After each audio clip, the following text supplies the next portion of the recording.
టాలీవుడ్లో ప్రస్తుతం పెద్ద సినిమాలతో పాటు చిన్న సినిమాలను వరుసగా నిర్మిస్తూ టాక్ ఆఫ్ ది ఇండస్ట్రీగా నిలుస్తోంది మైత్రి మూవీ మేకర్స్.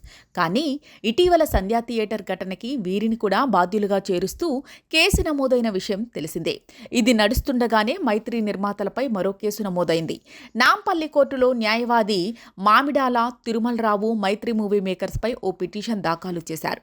మైత్రి మూవీ మేకర్స్ నిర్మాతలు యలమంచిలి రవిశంకర్, నవీన్ ఎర్నేని, దర్శకుడు ప్రశాంత్ వర్మ, నటుడు రిషబ్ శెట్టిలపై ఈ వ్యాఖ్యలు ఫైర్ అయింది. గత ఏడాది అక్టోబర్లో జై హనుమాన్ టీజర్ విడుదల చేసిన సంగతి తెలిసిందే. ఇందులో భాగంగా ఒక పోస్టర్ను సైతం మైత్రి మూవీ మేకర్స్ వారు విడుదల చేశారు. జై హనుమాన్ టీజర్లో పోస్టర్లో హీరో రిషబ్ శెట్టిని ఆంజనేయుడిగా చూపించారు. హనుమంతుడి ముఖాన్ని రిషబ్ శెట్టి పోలికలతో చూపించారని, దీనివల్ల భవిష్యత్తులో ఆంజనేయుడు అంటే ఎవరో గుర్తించలేరని పరిస్థితి ఏర్పడుతుందని ఆ పిటిషన్లో పేర్కొన్నారు. అలానే ఇప్పటికే ఆంజనేయుడిపై రకరకాల సినిమాలు చేసి హిందువుల మనోభావాలు దెబ్బతీశారని ఇందులో చెప్పుకొచ్చారు. ఇప్పుడు అదే విధంగా హిందువుల మనోభావాలను దెబ్బతీసే విధంగా నిర్మాతలు, దర్శకుడు, హీరో జై హనుమాన్ తీయబోతున్నారని టీజర్ చూస్తే అనిపిస్తుందంటూ న్యాయవాది ఆరోపించారు. మరి కోర్టు ఈ పిటిషన్ని స్వీకరిస్తే మైత్రి మూవీ మేకర్స్ వారు చట్టపరంగా ఎదుర్కోవాల్సి వస్తుంది. గత ఏడాది సంక్రాంతి సందర్భంగా వచ్చిన హనుమాన్ సినిమాకి సీక్వెల్గా జై హనుమాన్ సినిమా వస్తున్న విషయం తెలిసిందే.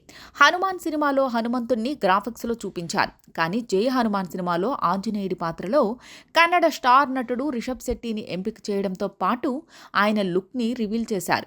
ఆంజనేయుడిగా రిషబ్ శెట్టి భలే సెట్ అయ్యాడని, సినిమా ఎప్పుడు వస్తుందా అని ఎదురు చూస్తున్నామంటూ ఫ్యాన్స్ అంటున్నారు.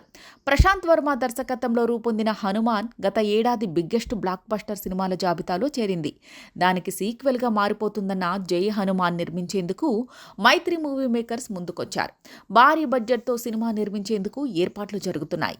ఇప్పటికే ఎన్నో భాషల్లో హనుమంతుడిపై సినిమాలు, సిరీస్లు, సీరియల్స్ వచ్చాయి. ఎంతో మంది నటులు హనుమంతుని పాత్రలో కనిపించారు. కానీ ఈసారి ఎందుకు ఈ వివాదం వచ్చిందో అంటూ కొందరు ప్రశ్నిస్తున్నారు. ఈ కేసు నిలవకపోవచ్చు అనే అభిప్రాయం కూడా బలంగా వినిపిస్తోంది.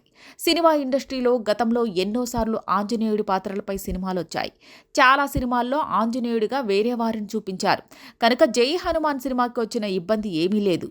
మైత్రి మూవీ మేకర్స్కి పెద్దగా చిక్కులు ఏమీ లేవు. ఇప్పటి వరకు మైత్రి మూవీ మేకర్స్ కానీ, ప్రశాంత్ వర్మ కానీ ఈ విషయమై స్పందించలేదు.